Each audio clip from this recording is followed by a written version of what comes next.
You will not have any doubt that psychological time is a mental disease if you look at its collective manifestations.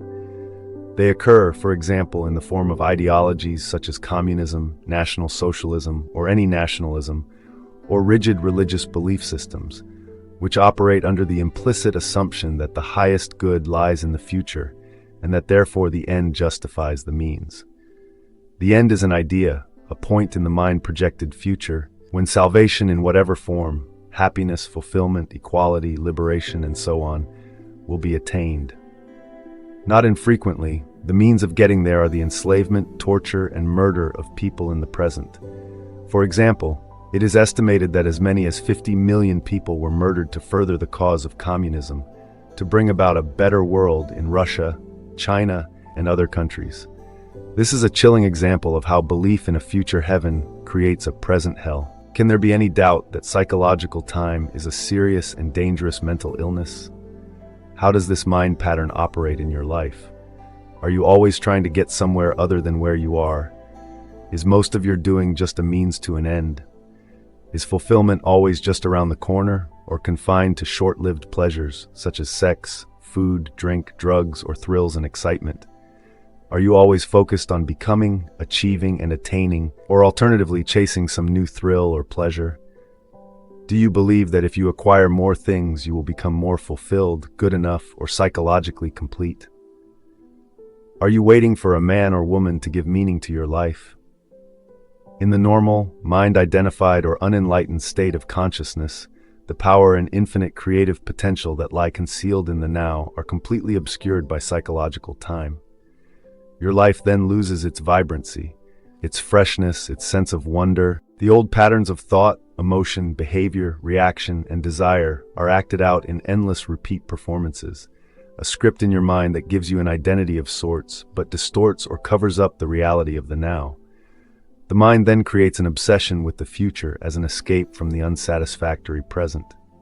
Negativity and suffering have their roots in time. Usually, the future is a replica of the past. Superficial changes are possible, but real transformation is rare and depends upon whether you can become present enough to dissolve the past by accessing the power of the now. What you perceive as future is an intrinsic part of your state of consciousness now. If your mind carries a heavy burden of past, you will experience more of the same.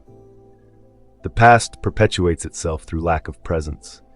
The quality of your consciousness at this moment is what shapes the future, which of course can only be experienced as the now. You may win $1 million, but that kind of change is no more than skin deep. You would simply continue to act out the same conditioned patterns in more luxurious surroundings.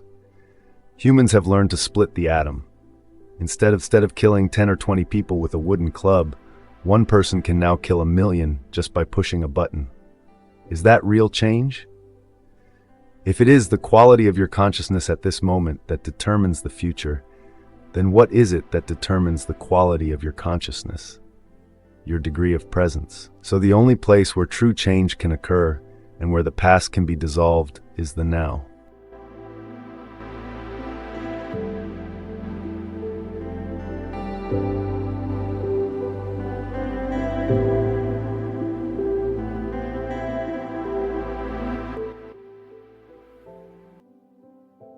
All negativity is caused by an accumulation of psychological time and denial of the present. Unease, anxiety, tension, stress, worry, all forms of fear are caused by too much future and not enough presence. Guilt, regret, resentment, grievances, sadness, bitterness, and all forms of non-forgiveness are caused by too much past and not enough presence. Most people find it difficult to believe that a state of consciousness totally free of all negativity is possible. And yet this is the liberated state to which all spiritual teachings point. It is the promise of salvation, not in an illusory future, but right here and now. You may find it hard to recognize that time is the cause of your suffering or your problems. You believe that they are caused by specific situations in your life, and seen from a conventional viewpoint, this is true. But until you have dealt with the basic problem-making dysfunction of the mind, its attachment to past and future and denial of the now, problems are actually interchangeable. If all your problems or perceived causes of suffering or unhappiness were miraculously removed for you today, but you had not become more present, more conscious, you would soon find yourself with a similar set of problems or causes of suffering, like a shadow that follows you wherever you go.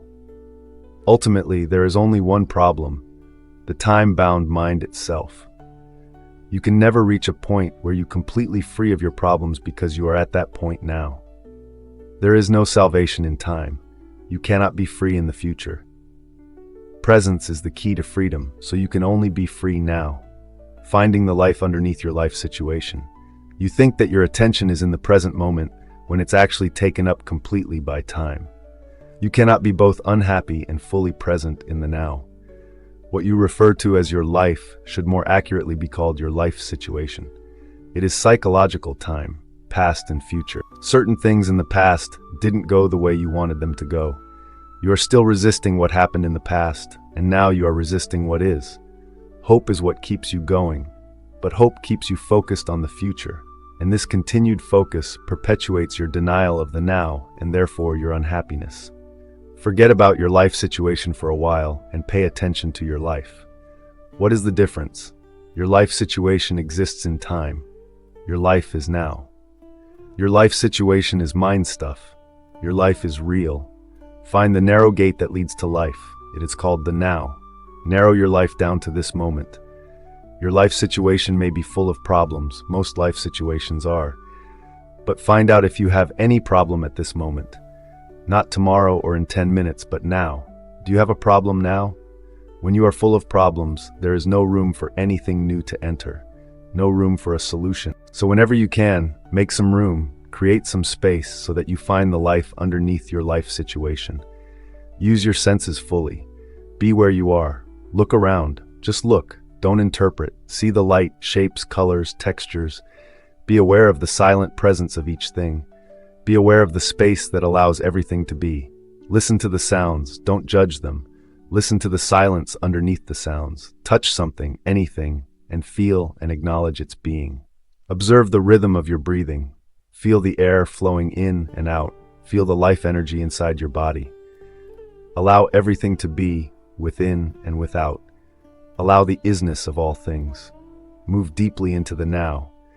You are leaving behind the deadening world of mental abstraction, of time. You are getting out of the insane mind that is draining you of life energy, just as it is slowly poisoning and destroying the earth. You are awakening out of the dream of time into the present.